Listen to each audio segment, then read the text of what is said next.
Welcome to the 1871 podcast. And following on from our chat with Steve Coppell, we have another Royals legend as our special guest for tonight's episode.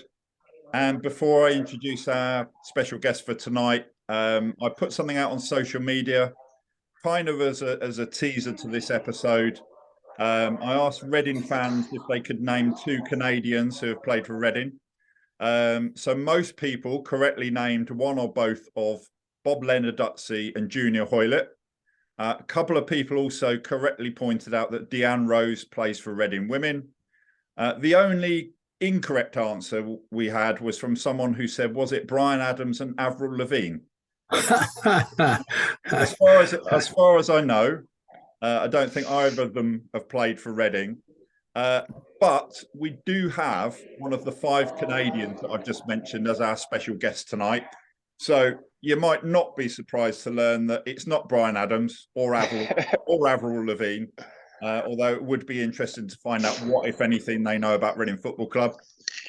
It's also not Deanne Rose, although we are expecting to have a current Reading FC women's player on as a guest very soon. And it's not Junior Hoilett. So I'm absolutely delighted to welcome the first Canadian to play for Reading as our special guest. So welcome to the show, Bob Lenarduzzi. Thank you so much for joining us. Oh, it's my pleasure.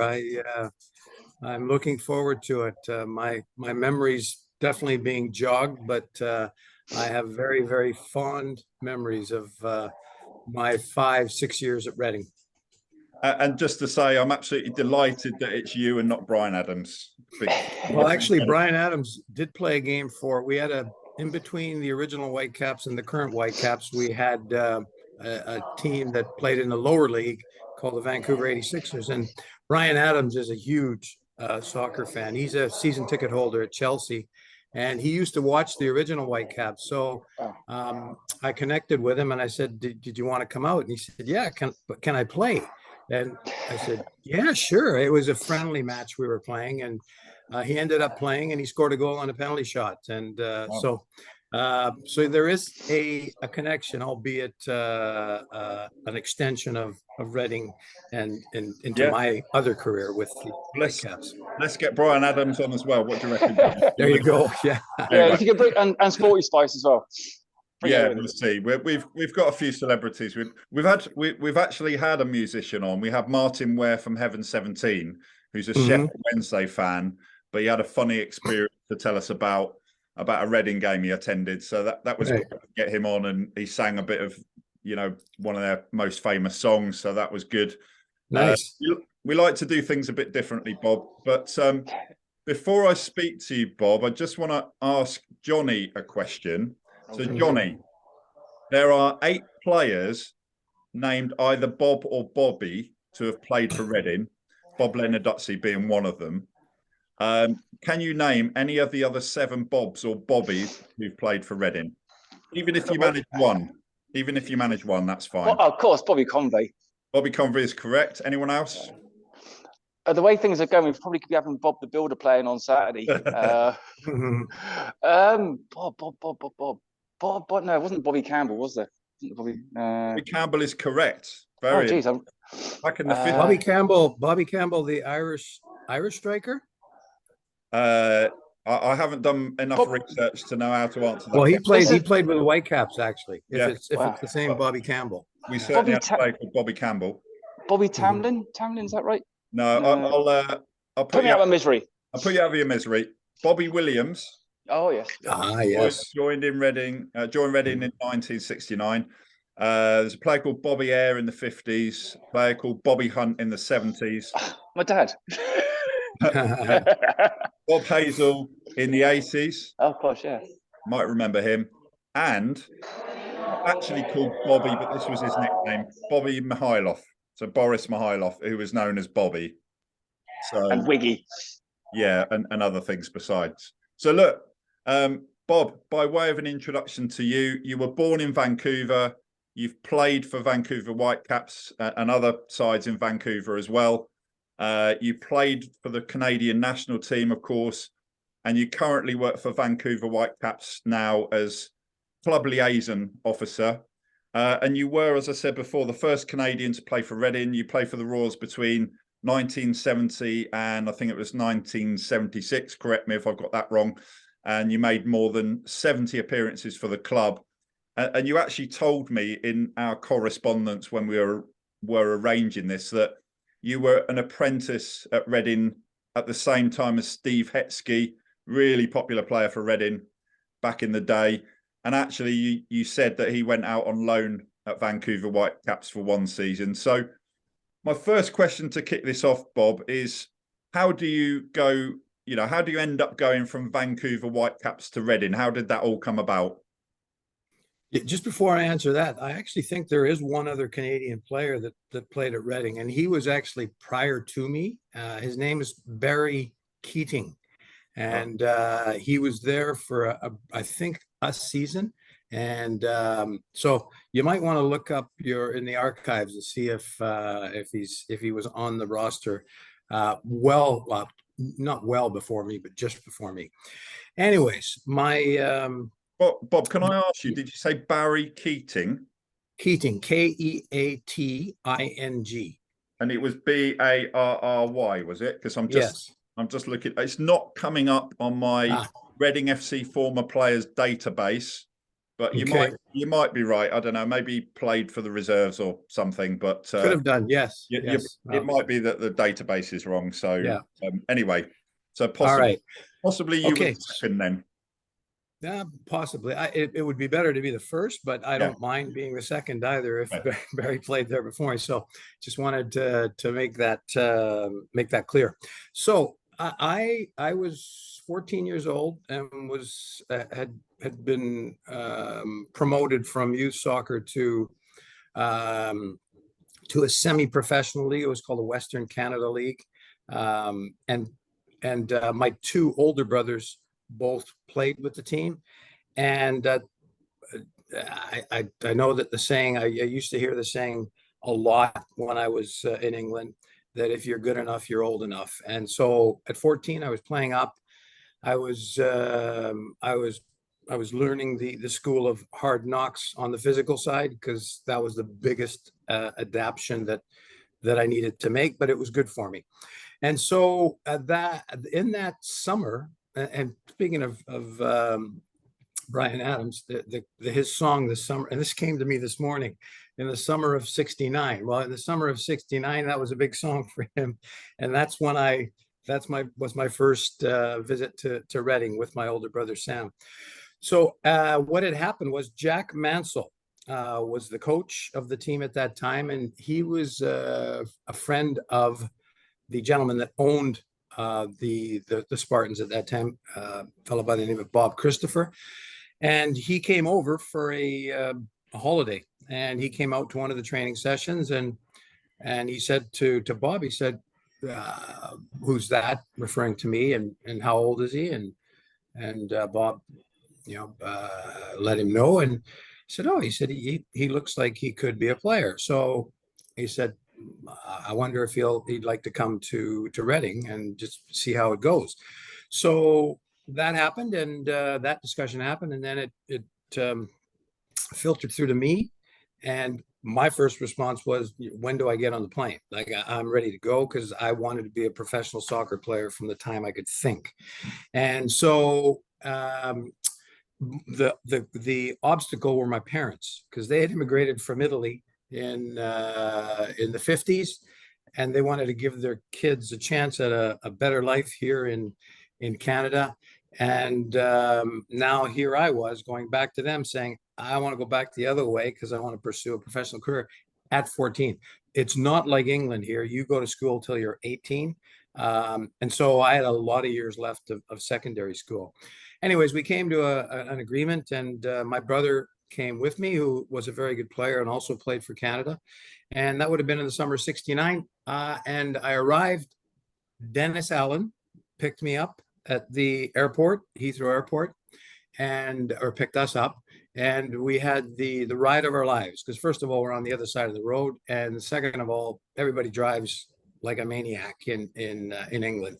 So we safely got to Reading, and I ended up breaking my ankle and funnily enough, not at a Reading session, but at the park up the road from the old Elm Park, which is a big park. I can't remember the name of it now. I can see it, but in fact, we used to train there sometimes. I twisted my ankle, and unfortunately, I broke it. Came back home, and then the decision was okay. Well, they had seen me at that point and were prepared to offer me an apprentice contract. And then at that stage, I had to make up my mind. My brother wasn't going to come back, and I needed to figure out for myself, okay, do I go? It's a big leap. I'm gonna leave my education behind.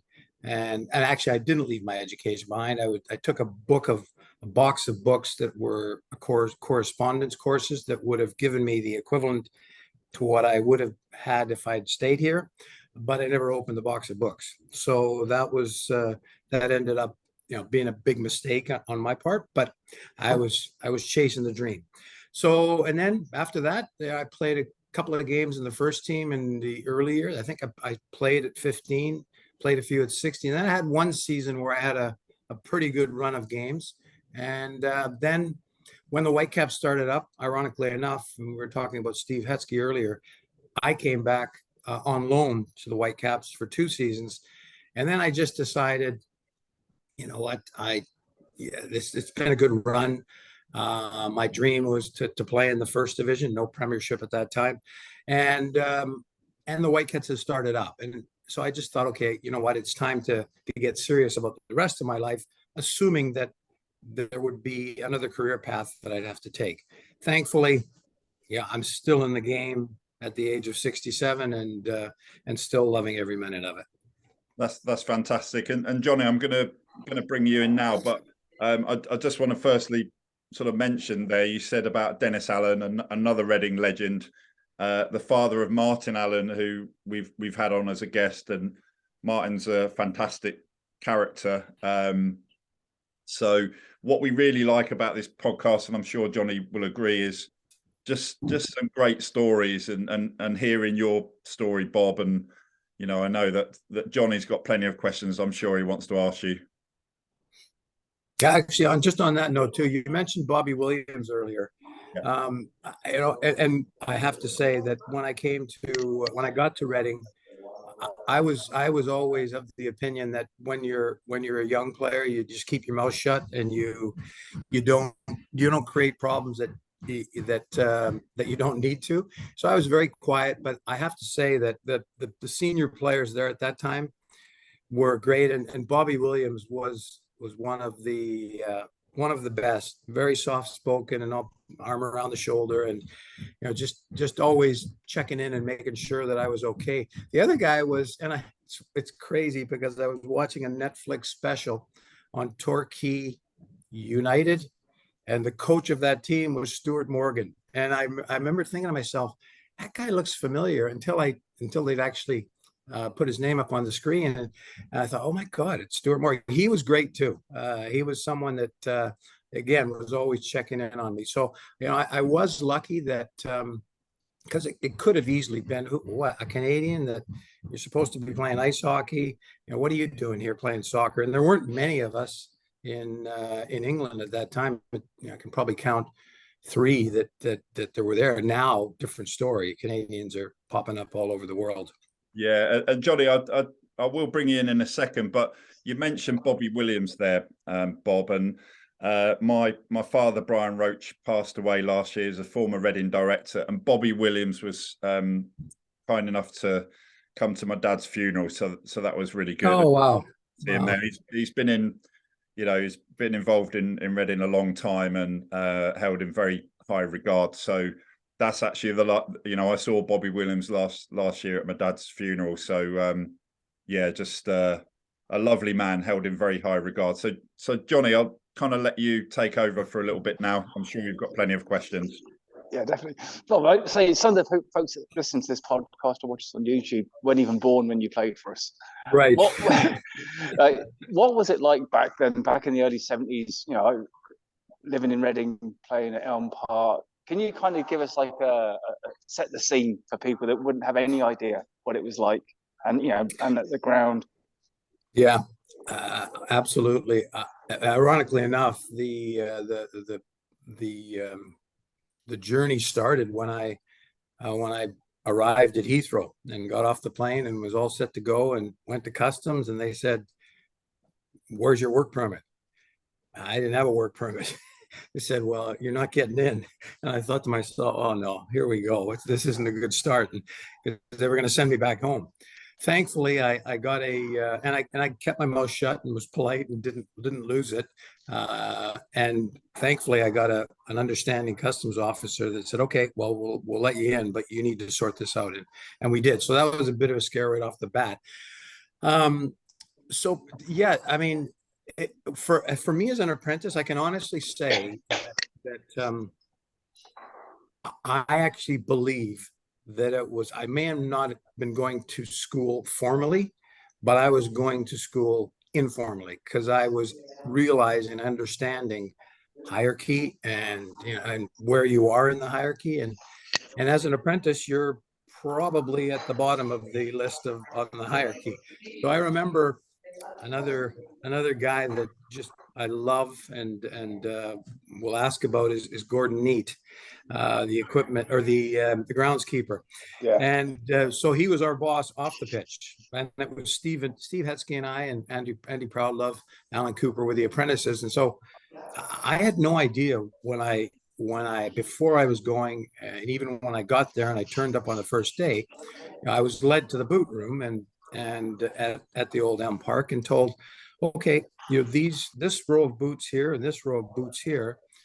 And I'm thinking, great, what's he going to tell me? They're my boots, and they're my size. And then they said, "Well, these are the boots that you're going to make sure after every training session, you make sure you dust them off and get all the mud away from the cleats and shine them up and put them back. So when the next day the first team guys arrive, their boots are shining." And I'm thinking, whoa, this is a whole different thing that I wasn't expecting. And then the next one was, and for a guy coming from Canada, I was taken into where the shower and the baths are, and there's one big communal bath, and I'm thinking, okay, and they said, "This is your responsibility as well. You need to clean out the baths after the training sessions." And I thought, wow, like this is really, it's getting worse. And then the topper on all that was that after a first team game, after the first team game that I was at, on the Monday morning after the session, after the game had finished on the Saturday, I come in, we train in the morning, and then I get back and I'm ready to go. And Gordon says, "Oh, no, you've got a job to do." And so I get my broom, I'm given my broom and out onto the terraces, and we're sweeping the terraces. So those, at the time, I wasn't really overly excited about doing all those things, but I have to say that what it did do was it made me appreciate that, yeah, before you get to, and it's one of the biggest issues now, even at our club, and I think globally, and a societal issue, that I think most kids, when they get to a stage, whatever profession they want to be in, they want to get to the top before they pay the dues. And I actually feel like it was a bit archaic, but it certainly provided me with a real good life's lesson on, okay, yeah, if you want to get there, then these are the things you need to do to get there. So that was that. So the playing side, I remember that we actually trained at that park that I'm referring to that I can't remember. We used to walk up there because didn't have a training facility at the time. The place that we used to go to, and I'll test your guys' memory here, is Adwest, which was a pretty good drive out to where we were training, but it was a couple of nice pitches. And we did that for a couple of years. And so, but we were always gypsies in terms of where we were training. And then the playing side, yeah, that was the best part. And when I made my first team debut, it was against Colchester, I think. And it was around the time that they beat Leeds in the FA Cup, and a shocker. And I got a few games in, but I got the bug, and I really was excited about cracking the first team at whatever age. And again, I can't remember, but I think it was probably 3 years in where I actually had, of the 42, whatever, 44 games that were played, I think I had, upwards of 30, 35. So I had a good run that season. And then after that, it was more like spot duty. And that's when I decided it was time to look at the rest of my life and figure out what I was going to do with it. And what were some of the characters in that first team that you gelled with? I mean, I think, from my memory, Eamon Dunphy was there. Eamon Dunphy. Funnily enough, Eamon Dunphy was there, and he was like a cartoon character, because he would come in for training, and I think he was in London at the time, and he'd come in for training on the train. He'd be reading, he'd have his paper, he'd get to the ground, put his boots on, go out, and clearly it was a sign of things to come, because I think he's a very significant journalist right now, and he's got opinions, and I think he probably creates a lot of discussion, a lot of which will agree with him, and most which won't. So I don't think he minds that, though. But funnily enough, that's another story that's just an unbelievable connection. That when I got back to Vancouver in the 1980, our coach was John Giles, the Leeds legend. Our assistant, or one of the players we had at that time, was Peter Lorimer. And David Harvey was in goal, and Terry Yorath was playing with us. So it was like a who's who of that old Leeds United squad. But we also had other players that I had watched play on Match of the Day. Match of the Day was the Saturday night, I think, was it? And then Sunday was, what was the Sunday? Brian Moore on the Sunday. It was Big Match. The Big Match. That's right. Yes. And I used to live on the weekend for those two moments, other than when you're playing. So anyways, I'm at training, and I look up and I think, oh, that guy looks familiar. And John Giles is sitting up there. We've finished the training session, and I come up, and it's none other than Eamon Dunphy. He's at the training session, and we have a nice long chat. And and I often hear about Eamon Dunphy now as a result of his opinions, and it's always good reading.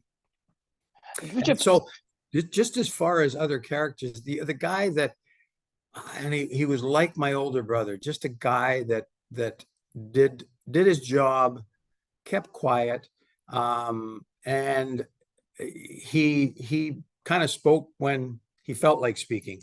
And I know he's passed on now, but Steve Death was, and also another guy that although he wasn't the most outgoing of people, I do remember that he would also, because I think they knew I was a long way from home, and he would also do his fair share of checking in and chatting. But great goalkeeper. I mean, when you talk about goalkeepers now being able to play out of the back with their feet, I think he was way ahead of his time, because in the five-a-sides, this is another memory I have that won't mean much to people, but on Fridays was, other than game days, it was the most anticipated day, because what would happen is we'd play a five-a-side, and we'd go up to the back on the opposite side of the changing rooms and the main grandstand, and at the top of that terracing there was a concourse, and it was just big enough for a good five-a-side. And that was probably the most enjoyable part of the week leading up to the game. And he would play in those games, and he was always the best player, and he would always be scoring a lot of goals. So I think he was obviously a keeper, but he was more of an outfield player at heart, but a really solid guy. And then there's Robin Friday. And I had a good chunk of time with him too. I think it was a couple of years when he arrived, and then he took off. But I remember I actually set up a goal that he scored, and I think we were at, of all places, Workington, which is I think it's on the border of Scotland, right? Yeah. So we were there, and I sent a cross in from the right. I was playing right back that game. I got forward, and I sent a cross in, and it was swinging away from Robin. And he it was going to be a diving header, but he wasn't going to get there, and he knew it. And he came out to the side of this here and punched it, and it went in. And he gets up and he's celebrating the goal. And we're all celebrating. And I actually got to him to say, "Hey, great, nice goal." And I said, "Did you hit that in with your hand?" He said, "Yeah, sure. Yeah, but it's a goal." And it stood. The original hand of God. Yes, exactly. Yeah. Exactly. Was he that off the pitch? Like, did you ever manage to socialize and last a night out with him? Oh yeah. No, we would go into town, and he was much like what he was on the pitch. He was a real free spirit, carefree guy, and just beat to his own drum. And I think that was one of the reasons why he was as good as he was. But it might also be one of the reasons why, that career didn't go where it should have gone, because of his ability. I read the book actually, by the lead singer of, what band was it? The greatest player that never won. What was the name of the story? Paolo Hewlett and the guy Bonehead from Oasis. Yes, that's right. Yeah, and the name of the book was The Greatest Player You Never Saw, I think. Yep. Greatest footballer you never saw. Yeah, and when he got, and I had left by the time he'd been, I think Cardiff paid to get him to the club, and apparently that didn't work so well, and I do think too that, and I remember Charlie Hurley having made comments in the book about how he managed him, and he was in terms of the man management side, I think he dealt with him well, and I think he knew that also too, whatever Robin was going to do, he was going to do. So you needed just to try to manage that side of it. But I mean, in terms of ability, yeah, he had as good of ability as any player I've seen, but loved all of life too much to just channel all of his energies into that. Yeah, Bob, I just wanted to ask you to elaborate on that really with Robin Friday, because obviously a lot of people, won't be old enough to have seen him play, but will have heard about him. Now he's sort of been compared over the years as the sort of the George Best of Reading, that kind of level of So where would you I'm not saying if he was playing now, because that's like a difficult thing to think about, but my question really is, how good was he? Because obviously Reading were in the lower divisions back then, but he's widely regarded as one of the greatest players you never saw, as per the book title. How good of a player was he really? Well, he's the kind of player that I think, man, when I speak from the point of view of when I watch the game, I like watching a game, and in particular players that do the unexpected, and he could do that, and he did it virtually game. He'd always do something in a game that you looked at and you thought, wow, like that was really impressive, and most of us couldn't do. So I just based on that alone, I think he's the kind of guy that would put bums in seats. And I know at that time when he arrived, where did he come from? Did he come from Hayes? What was his non-league club? Was it Hayes United? Yeah, Johnny, I think so. That sounds about right. It was Hayes, wasn't it? Yeah. Yeah, they played against him in the cup tie, didn't they? And then that's right. And I played in that cup tie as well. Yeah. So it's when he arrived, it was kind of an unknown, but clearly, probably having played against him, the management team figured, okay, this is a guy we should invest in. And then when he got there, he just took off. He was scoring great goals. I mean, even I remember him making slide tackles, and there's not many forwards that like making slide tackles, but he would work his ass off to try to win the ball back as well. And in terms of where would he fit into the not even the current game, but where would he fit in? I think if he had, and I hesitate to use the word discipline, because in his mind he was disciplined, but as far as just making the game that he played a priority, and the social side and the life outside of the stadium and the people that wanted to be around him. And if he could have managed that side better, I think the sky would have been the limit. But I think he probably, if he were around now, he'd tell you I wouldn't do it any differently. I'd be doing exactly the same thing. And you live your life to the fullest, and in his mind, that was to the fullest. And who are others to say, well, you were wrong? Because if he enjoyed his life, he enjoyed his life. And Bob, just talking about your time as a player at Reading, so for people who are not really aware of that time, what it was, Johnny asked you what it was like back then. So sort of tell people what what formation did Reading used to play in those days? Did you play in the same position? What position was that? Yeah. What was the sort of system, and how did you fit into that? Yeah. Well, we didn't have the Christmas tree back then. That wasn't a formation. It was pretty basic. It was a 4-4-2. I don't know if we ever played with three at the back, because that wasn't something that was being done at the higher levels. And normally, it's in the sport of soccer, it's normally the teams that have success that dictate what the others are going to do. Well, if they're doing it, then we need to be doing it. And I think sometimes that's actually counterproductive. Like, to me right now, when I see the goalkeeper put the ball down in the 6-yard box for a goal kick, and I see two center backs standing right beside him, and they play the ball to the center back, I don't get it. Like, I mean, I know you want to try to play out of the back, but it's almost like especially if you don't have the players and you try to emulate what the ones that are doing it do, you don't have that ability. And it's one where, okay, do you really need to do that? Let's just get everybody forward and knock it long. So, but so 4-4-2, I played for the most part as a fullback, as a center back, played some games in the middle of the park. I think I scored a few goals. I remember 2 of them, and I think, is that it? 2, probably. Yeah, I don't know if you've got the, yeah. Well, again, according to the Reading FC former players database, it was 2 goals. 2 goals, and let me see. Those 2 goals were, one was against Scunthorpe, and the other was against.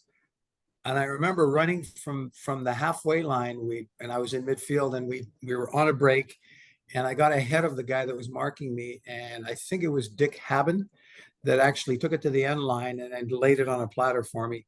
And had I missed, it would have been the miss of a lifetime. But so I just tapped it in. But I remember the 2 goals well. I wish there were more that I could verbalize for you. But most of the time I was a defender.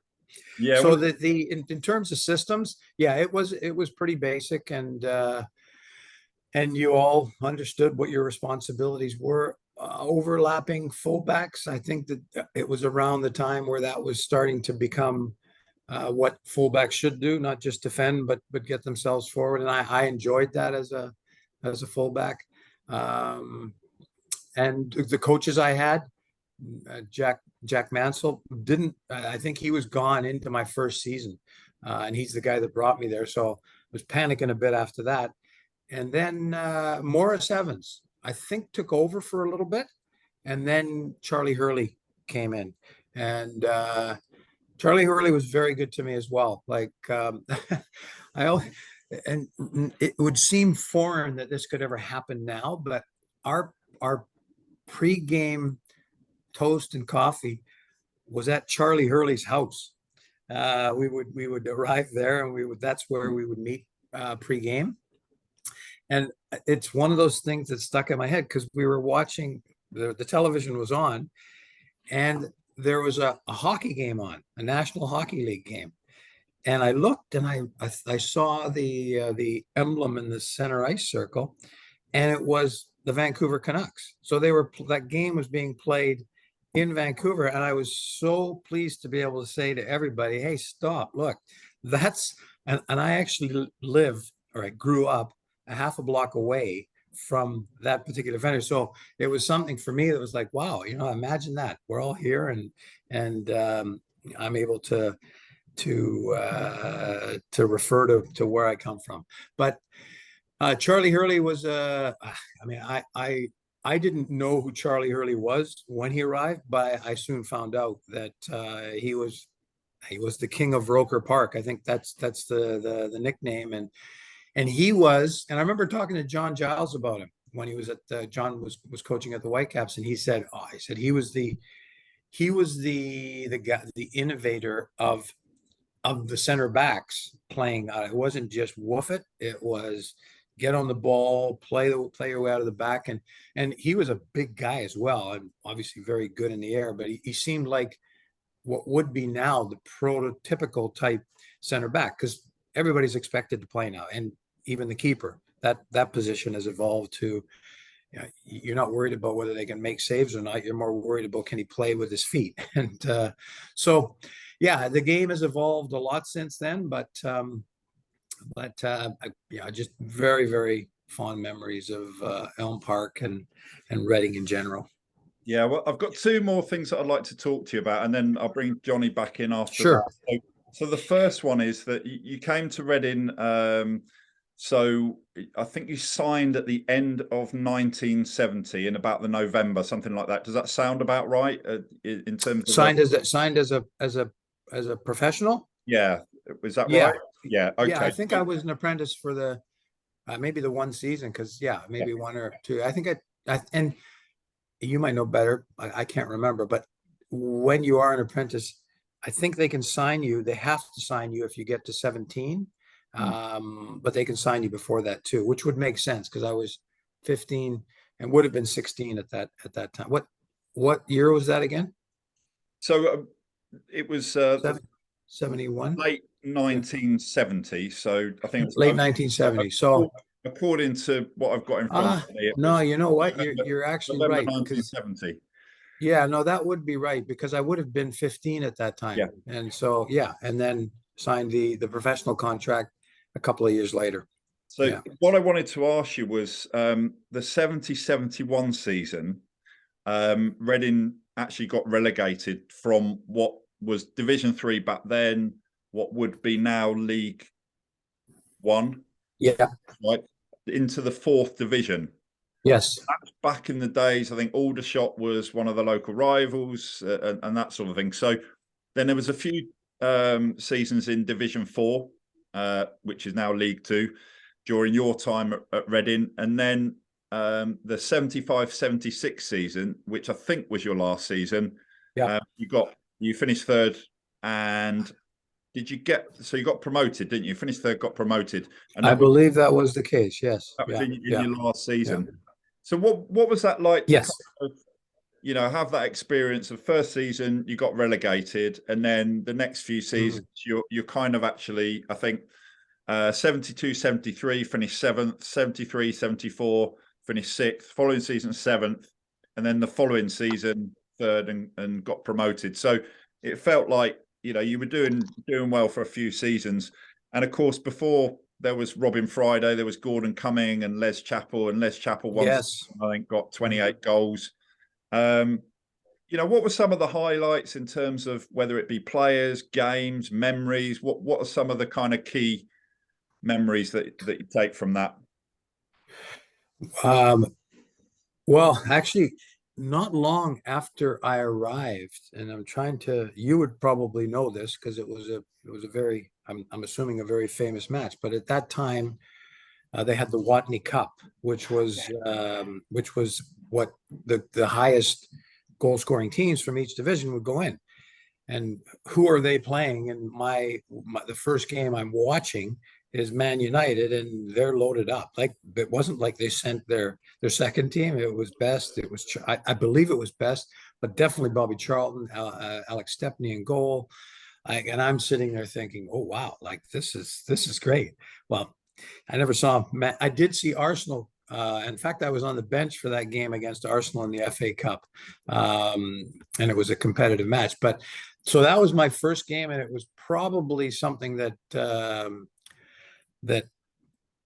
I got overly excited about, because it's after that type of opposition, then it got to, okay, now it's the grind of of the fourth division at that time. And but the game against Man United was a very competitive match.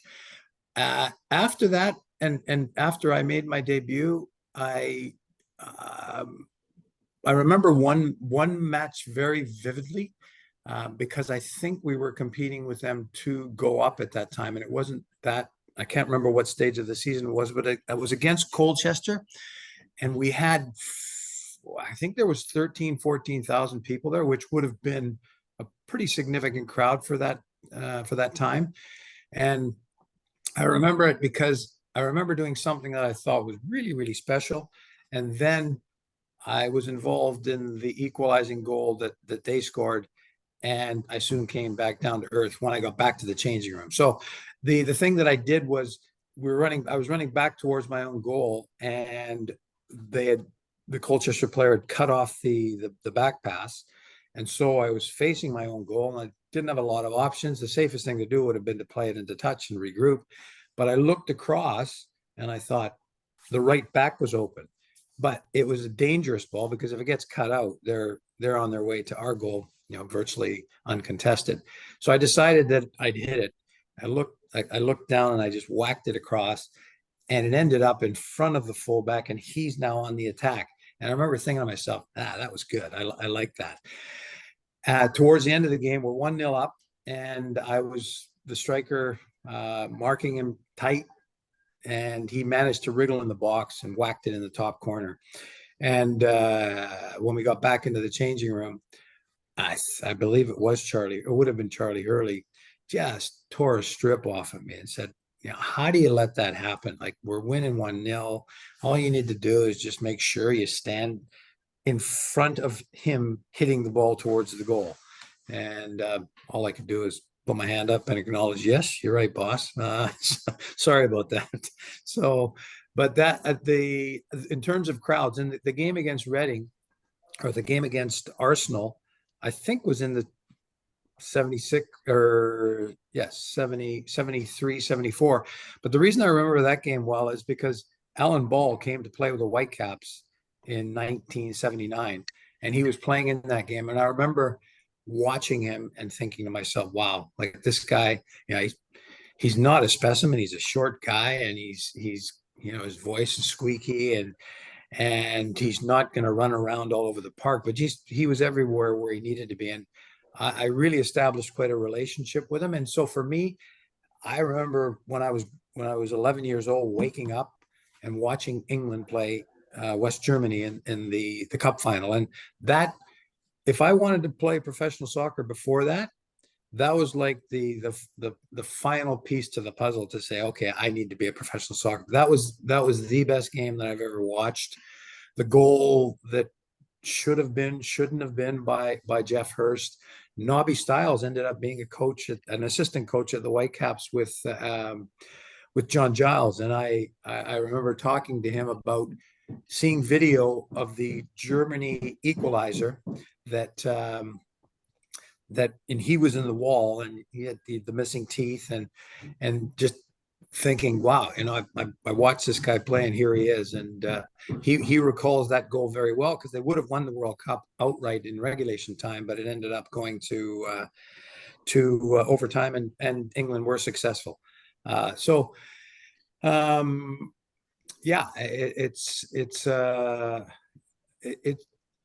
I actually went to Reading, if I had been older and had more common sense, I would have never done it, because it was a real risk to be taking, leaving school and taking a chance on something that you're an injury away from being in a position where you don't have a lot of alternatives. But thankfully I did, and thankfully it led to it was the basis for a career that I've enjoyed ever since. And Johnny, do you want to come in now? Ask a couple of questions. Two things really. One, when you left Reading to go back home, did you regret that? Did you regret not staying in England to continue your career?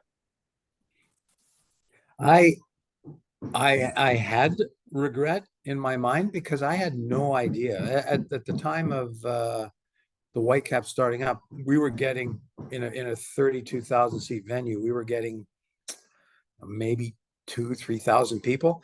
And so as that was evolving, I was thinking to myself, did I make the right decision, and is this going to last? And then our first, well, not our first coach, but Tony Waiters, who passed away a couple of years ago. He settled in Vancouver. He was at Plymouth Argyle at the time, and he came over to coach the team. And his connection to England brought in players that, again, I was watching on the weekends, match of the day, and so it was Phil Parks, it was Roger Kenyon, John Craven, all players that, Mark, you'd probably remember, I would think, but maybe not so much you, Johnny. But I remember thinking to myself, okay, well, this is going in a different direction now. Now I'm playing with guys that, I was worshiping when I was sitting at Reading watching the two broadcasts over the weekend. And then things started to take off. And by the time we got to 1979, we were playing in front of 32,000 people a game. And then we moved into a new stadium in downtown Vancouver that we were the first sporting event, and we had 60,000 at. So for those 10 years, it just went from being literally nothing and looking like it was gonna go under to just taking off. But excuse me, ironically enough, there was a 5-year ascent from 74 to 79, and that was the height of it. And then the next 5 years, we had 24 teams. We lost 5 teams a year, and we were down to 9 teams left in the league, and the league folded in 1984. And that's where the scrambling started. How do I stay in the game? And every time I thought that I was going to have to get a real job, because I didn't ever consider what I did a real job. It was what I did as a kid, and now I'm getting paid a few bucks for it. So I thought I was going to have to go out there into the real world. And every time I thought I was going to, something would come up, and I stayed involved as a player coach, as a coach, as a coach for the national team for two cycles. And then went into the front office, was the GM, was the president up until 2018, and now still involved as a club liaison and assisting different departments within the club. So yeah, if someone had said, can you see that evolution when I was at Reading, I would have said, I don't think so. So all good. Did you ever play against George Best in the American I did, League? yes, I did. When he was at the Los Angeles Aztecs in 1974, actually.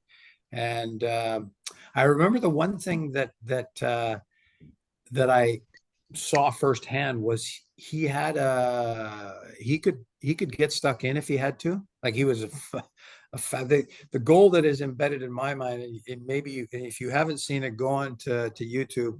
He scored against Sheffield United when they got promoted, and he dribbled through like 5 or 6 guys and just finished it clinically. But the guy, when he played on the right in that game, we had a left back that was whacking him. Like, thought, okay, I better just try to slow him down and not get a run on me. And he never really showed that he was pissed off or anything. But our goalkeeper, and I think he kind of set it up because he was a long way off the fullback, so he was clearly on to throw the ball to, and the goalkeeper threw it out. And whilst the ball's making its way to Bruce Wilson, who was the left back, he started his run, and he leapt into him, both feet in the air. And thankfully, Bruce saw him coming because he jumped. But if he had been planted, I'm sure he would have broken his leg. And I thought, woof, okay, yeah, you can play, but you can also get stuck in when you want to. I also played against Pelé when he came to finish up his career at the New York Cosmos, and he was the same. Like, he would take it to a point, but then he'd also at some point say, okay, you're giving it to me, I'm going to give it back to you. Must have been an amazing time, because it was huge, wasn't it? It just, like I said, that the Cosmos, we were playing in New York, and there were 77,000 people at the game. It was sold out, but it was all built on it was lightning in a bottle. It just took off. Pelé coming, got it to another level. I mean, players that played in the Dutch national team. We had players that were playing here that Johan Cruyff. I played against Johan Cruyff, and actually Beckenbauer, absolutely, yeah. And Amazing. Johan Cruyff, I'm going to brag here because we were playing against them, and he came to close me down, and I was facing my own goal, and I didn't have a lot of options, but he had his legs wide open. And I actually thought, well, I can put it through his legs. And I did. I didn't say anything. I kept my mouth shut because I thought, nah, you don't mock someone like that. But I was quite, and I asked others after, did you see that? And I put the ball through Cruyff's legs. I said, yeah, that was impressive. But yeah, it was a time where the league was attracting the best players. I mean, the irony is we had no the NASL at that time had no competition, because it hadn't, the Asian market, the Middle Eastern market, they hadn't, if they were doing what they were doing now, those players would have ended up somewhere else because they would have paid them way more money. But at that time, if you're coming out of England or coming out of Europe, and you're coming to the United States, I mean, yes, we're in Canada, but we always get lumped in with the United States. So you're coming to a league, you're coming to a country or countries that, would be great to see, and at the same time you're playing at a competitive level. But as good as the Cosmos were and as much money as they spent, everyone else tried to keep up with the Joneses, and it wasn't corresponding to bums and seats. And of course, then teams start folding. Now I can tell you, MLS is never going away. MLS is going to continue to get stronger and stronger. When we joined MLS in 2009, the price tag was 33 million, and people thought our owners were crazy. Like, you're paying 33 million for a franchise. Our franchise now is we don't have the benefits of a lot of other venues where they have their own stadiums, so they get the revenue from parking, concessions, and but ours is it's upwards of 400,000 or 400 million now. So and there's only a couple of spots left before the expansion stops. We're at 30, and I think it'll go to 32, much like the other North American professional sports leagues. And then at that stage, the franchise values are going to go even higher because you're not going to be able to get one unless you get an existing one. Yeah, and Bob, I just want to firstly say that when we look back on this podcast episode, one of the highlights will definitely be your story about how you nutmegged Johan Cruyff. So thank you about that. But what I wanted to ask you is obviously, I said in my introduction, you played for Canada. Obviously, you mentioned that you managed Canada, and you were managing Canada at the time, when Dylan, our co-host, who isn't with us tonight, he was helping Reading get promoted, and then Reading went so close to getting in the Premier League. And at that time, you were managing Canada. Mm-hmm. And of course, Canada get to the World Cup. Reading have got Junior Hoilett for the women, Deanne Rose. Mm-hmm. How give us a sense of, firstly, how big that was for Canada to achieve what they did achieve, and also, what do people in Canada think of Junior Hoilett? And do you know the same question with Deanne Rose as well? But I know that Junior Hoilett is obviously, you mentioned earlier, Canada is like soccer, football is not like the main sport there, but it's kind of a big deal, right? So Junior Hoilett is, how big of a star is he in Canada, and how big of a deal was the World Cup for Canada? Well, as far as Junior Hoilett and Deanna Rose, I think the women's game and our women's team won the gold medal at the past Olympics. They're going to this World Cup. They're ranked 6th in the world. I know the coach very well, and she's excited about their chances. So that as an example, the representation in youth soccer across the country. I believe that the women's game now is more than 50% of the playing population, which is incredible and not surprising. But and there will be a women's league starting up in 2025 that our club have committed to. There's two cities that have committed, Vancouver and Calgary, but there will likely be 8 by the time it starts up. There's a lot of interest in it. So, and the fact that women are going and playing abroad, and the fact that those opportunities now exist, I think the women's game is on a huge upwards trajectory with the way that things are going. So, and as far as the men's side goes, you know what? If the penalty, Alfonso Davies penalty, and by the way, a Whitecaps graduate from our development program, we sold him to Bayern Munich. If he had scored the penalty, I don't think it was a question of we would have won against Belgium. I think it would have been how many were we going to win by. I was sitting watching, and I could not believe how aggressive and how well we were playing and how they couldn't get out of their end. And the penalty was early. So if it goes in, I think it's like, whoa, this is a win. To me, that was the pivotal point in the whole of the tournament for Canada.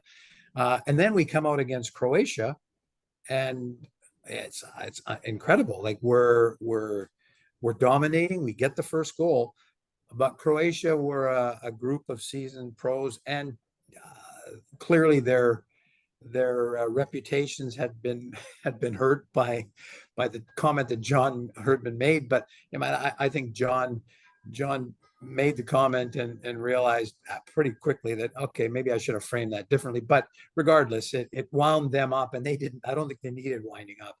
But I thought that what it did was it provided a basis for 2026, and Vancouver are one of the cities that are hosting.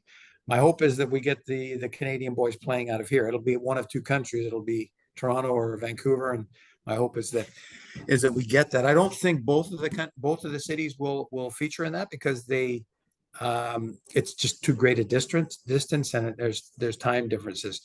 And Junior Hoilett, like I'm familiar, and anybody that knows the game, and there are a lot of people that do, but most that were tuning in for the World Cup were like, there's a lot of excitement around this group of players. Don't know a lot about it, but let's watch.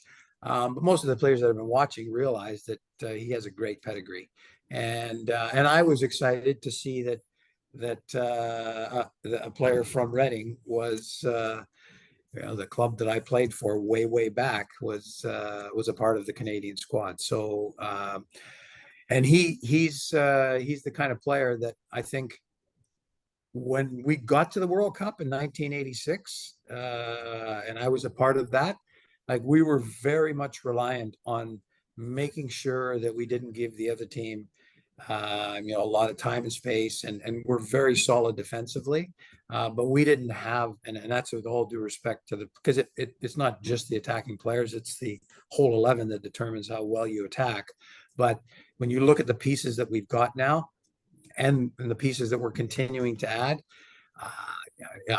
we're never not going to qualify for another World Cup, especially when it goes from 32 to 48. I mean, that's in CONCACAF, that's got to be 6 that go, and we've always got to be in that 6. And because we're a better group of players, because of the infrastructure we have in the game now that we never had way back, I think the sky's the limit for Canada, and it's a very exciting time for the game. And Bob, we're sort of coming to the end now, but there's a couple more questions that I do want to ask you. So you touched on it there. You played. Canada got to the 1986 World Cup finals.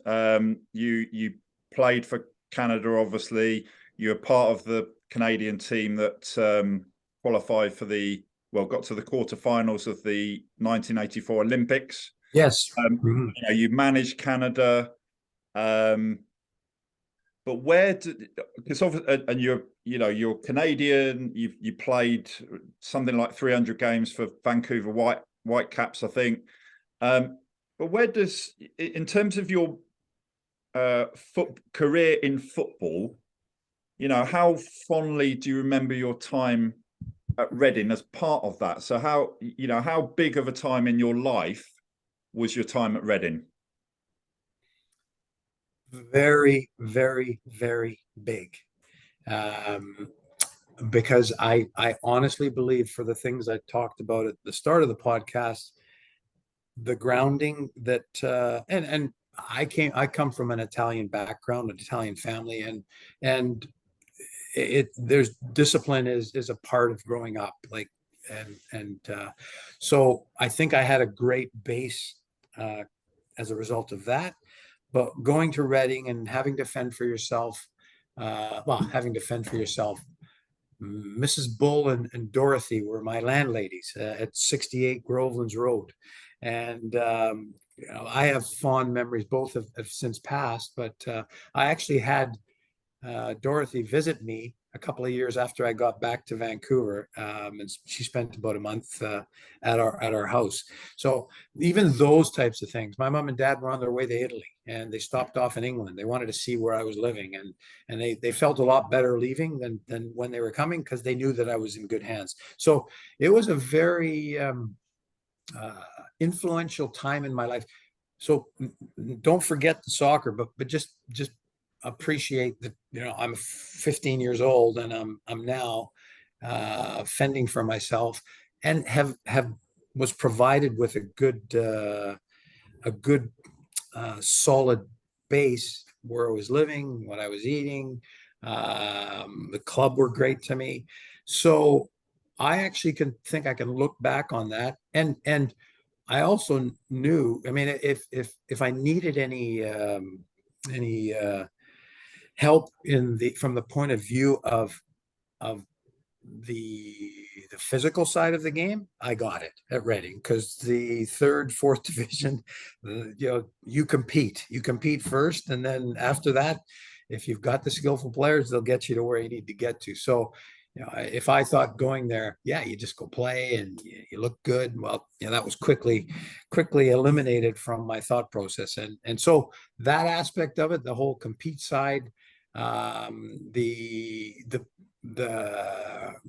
what I learned from the senior players, and another guy is John Hume, who was I think he was the captain at one point, and just like a very mature older person that played and was seeing out the end of his career. But I remember him too, providing me with a lot of insight as to into how I could be better, both on the pitch and off the pitch. So I couldn't have had a better grounding. Unorthodox, absolutely. Like if I said to someone, "Hey, I'm going to send you to England. You're going to go play at Reading for 5 years, and it's going to be a great learning tool for you for as you move forward." I think I probably would have got some pushback on that. But for me, just wonderful memories, and this is actually this podcast is something that allows me to actually talk about it, because I can't talk about it I can talk about it. Both my kids know that in fact, my daughter, believe it or not, is pregnant, and she's due in July, and one of the names she's considering is Reading. But not Read, Redding, but it's a tribute to where I was. So that's how much they know about it, and because I've talked about it so much. Wow. Oh, fantastic. And Johnny, do you want to finish with the last question? I don't know. After that, really, how can you name your daughter after Reading? Yes. I tell you, Bob, it's just, to be honest, it's just lovely to hear you talk about your time and your fond memories of a club that, I don't know if do you still follow the team now, and where yes, I do. at? Yeah, I look for the results all the time. Yeah. And what do you, I know we kept you a long time. What do you make of it where we're at? Which is not pleasant viewing. No, it's not. But I mean, I can honestly tell you that, and it didn't make a difference to me referencing my time at Reading. But when they got to the Premiership, Like, you know, I played there. I also was honest and I said I played there when they were in the fourth division, but that's my club. So, and you said did you have Steve Koppel on just recently? Yeah, Did you we say? did. Yeah. Yeah. Yeah. Wow, that's impressive. And because he obviously was the guy that was the architect of a lot of that, and a very, very good player in his day. So I'm honored to have actually been in his company on this podcast. No, well, the honour's all ours, Bob, and thanks ever so much for joining us. Really, really appreciate you coming on. So a big thank you to you. It's my pleasure. And when I know that I had a problem connecting with you, but and then when I did, the podcast didn't exist anymore. And then when I got the note from you to say it's back on again, I was like, great. Yeah, this is something I was looking forward to. And I have thoroughly enjoyed going down memory lane with you guys. So thanks very much. We've thoroughly enjoyed it as well. So and I'll forever remember now when you nutmegged Johan Cruyff. Yeah, I don't want to sound like arrogant about that either, because It's a story that you should be telling. yeah, and I tell it very sheepishly, though. That's why I make a point of saying that I didn't say anything, because normally when you nutmeg somebody, it's like, oops, but not in that case. Yeah, well, we had a situation at Reading in the 90s when a player did that to Jimmy Quinn, and it didn't end well. So no. So yeah, well, as I say, thanks ever so much for Bob. It's been for joining us, Bob. It's been an absolute pleasure and an honour. And you are a Reading legend, so thank you. And you know, very good to reminisce with you, I would say, Johnny. Thank you. And the thing that Absolute pleasure. Yeah, likewise. The thing that I didn't say, and we'll finish on this note, is I did get a chance to come back when I was the national team coach. We had a few players. Craig Forrest was at Ipswich that I visited, but I made a point of getting to Reading, and I came with our current owner of the Whitecaps, and boy, oh boy, was I ever shocked when I saw the new stadium. I just thought, wow, like it's come such a long way. And I think it was probably a championship at the time when I visit, but yeah, just really, really impressive. So that's also exciting for me too, to see how the club has evolved from the point of view of and I'm not going to take anything away from Elm Park. Elm Park is stuck in my brain forever as a place that I thoroughly enjoyed. But yeah, really impressed with the new stadium. So thanks, guys. Thank you, Johnny. Thank you, Mark. And I look forward to staying in touch. All right. Definitely. Yeah, thank you, Bob. Okay, my pleasure. Take care. Ciao. Bye-bye.